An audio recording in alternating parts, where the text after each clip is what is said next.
Hello दोस्तों, हमारे YouTube channel success life में आप सबका स्वागत है। दोस्तों, आज के इस वीडियो में हम आपको बताएंगे कि श्री राम जी ने कुत्ते को न्याय कैसे दिया।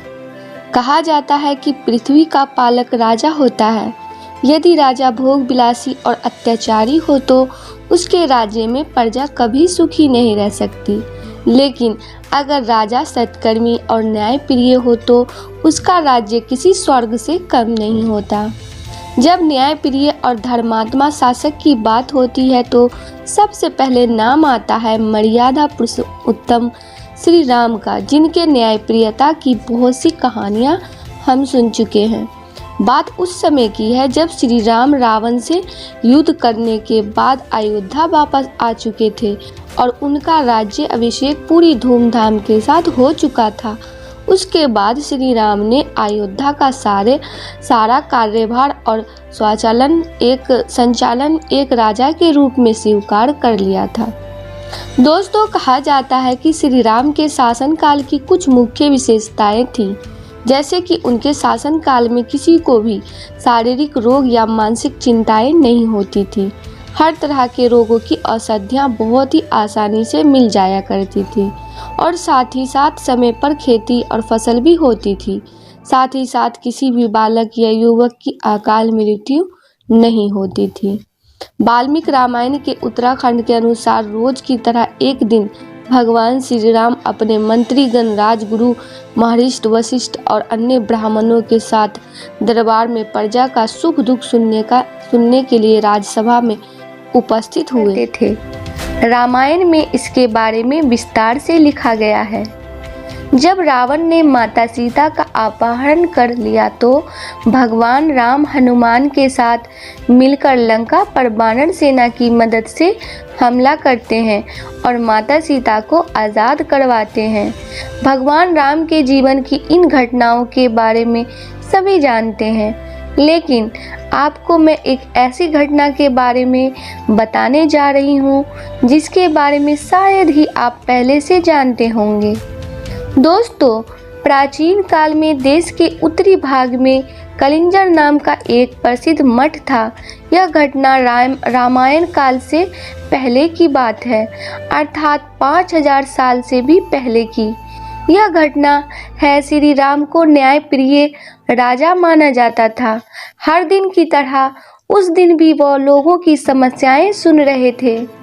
शाम हो जाने के बाद सभी लोग चले गए तो उन्होंने लक्ष्मण को बाहर भेजा और कहा, जाओ देखो कोई छूट तो नहीं गया। वो बाहर गए और सभी जगह देखकर बोले, नहीं, अब कोई नहीं बचा है। श्री राम ने उन्हें एक बार फिर कहा, ध्यान से देखो कहीं कोई छूट तो नहीं गया, जबकि लक्ष्मण कई बार देख चुके थे, कोई नहीं था। दोस्तों, वो अंदर आ ही रहे थे कि उनकी नज़र बाहर बैठे एक कुत्ते पर पड़ गई। वो काफी निराश दिख रहा था एवं उसके सिर पर चोट भी थी। उन्होंने कुत्ते से पूछा, तुम्हें क्या चाहिए? कुत्ता बोला, मैं न्याय चाहता हूँ। कुत्ता लक्ष्मण के साथ अंदर आया। उसने श्री राम को प्रणाम किया और अपनी कहानी बताने लगा।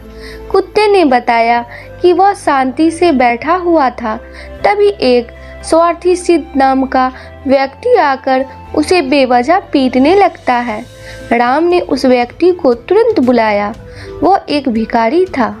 राम ने उससे पूछा कि यह कुत्ता तुम्हें दोषी बता रहा है। उसने अपना दोष स्वीकार करते हुए कहा, मैं भूख से यहाँ वहाँ भटक रहा था, तभी मुझे कुत्ता दिखाई दिया। मैंने अपना सारा गुस्सा इसके ऊपर निकाल दिया। दोस्तों, राम ने भिखारी की बात सुनकर वहाँ बैठे मंत्रियों से सलाह ली कि इसके दोषों के लिए इसे क्या सजा देनी चाहिए। सबको यह मामला समझ में नहीं आ रहा था। उन्होंने कहा, थोड़ा रुकिए, इस मामले में एक कुत्ता और आदमी शामिल है। हमें जितने कानून के बारे में जानकारी है वह यहाँ लागू नहीं होगा। आप राजा हैं, इसलिए आप ही फैसला सुनाएं। राम ने कुत्ते से पूछा कि तुम क्या चाहते हो? तुम्हारे पास कोई उपाय है? कुत्ते ने कहा, हाँ, मेरे पास इस व्यक्ति के लिए एक सजा है। कुत्ता बोला, इस व्यक्ति को कलिंजर मठ का मुख्य महंत बना दिया जाए। राम ने ऐसा ही किया और उसे एक हाथी देकर कलिंजर मठ पर रवाना किया। भिखारी अपनी इस सजा से बहुत खुश था। दरबार में बैठे लोगों ने बोला, यह कैसी है? दोषी तो खुशी खुशी चला गया। तब राम ने कुत्ते से कहा, तुम ही बताओ इसके बारे में। कुत्ते ने कहा कि मैं पिछले जन्म में कलिंजर मठ का मुख्य महंत था। मैं लोगों का कल्याण करना चाहता था, मैं लोगों की सेवा करना चाहता था, इसलिए वहां गया। लेकिन जैसे जैसे दिन बीतता गया, मुझे कुछ विचार प्रभावित करने लगे। क्योंकि यह पद काफी बड़ा था, इसलिए कई बार मेरे ऊपर सवार हो जाता था। लोगों ने मुझे एक धर्म गुरु के रूप में मानना शुरू कर दिया। मुझे पता था कि मैं धर्म गुरु नहीं हूँ। मैं उसके जैसा बनने की कोशिश करने लगा और वैसी सुविधाओं की मांग करने लगा। दोस्तों, मैंने दिखावा करना शुरू कर दिया और लोगों ने भी मेरा साथ दिया। धीरे धीरे मेरी आध्यात्मिक प्रतिबद्धता घटने लगी और साथ ही लोग भी। कई बार मैंने खुद को रोकने की कोशिश की, लेकिन मैं खुद को रोक नहीं पाया। इस समय भिखारी गुस्से में और कुंठित है। वो खुद को भी वैसे ही सजा देगा जैसा मैंने खुद को दिया था। इसलिए उसके लिए सबसे अच्छी सजा यही है कि वह कलिंजर पर मठ का महंत बन जाए। दोस्तों, राम जी ने एक राजा के रूप में मानवता, त्याग और न्याय की अद्भुत भावना दिखाई। उनका राज्य अभिषेक बहुत कम उम्र में ही हो गया था, मगर कुछ सरल परिस्थितियों के कारण उन्हें राजगद्दी छोड़ दी। ऐसी छोटी मोटी परिस्थिति को ज्यादातर लोग अनदेखा कर देते हैं, मगर राम जी उसे अनदेखा नहीं कर सकते थे, क्योंकि उनके अंदर न्याय की भावना बहुत प्रबल थी। इसलिए उन्होंने राजा का पद छोड़ दिया और अपनी पत्नी तथा एक भाई के साथ राज्य छोड़कर चले गए।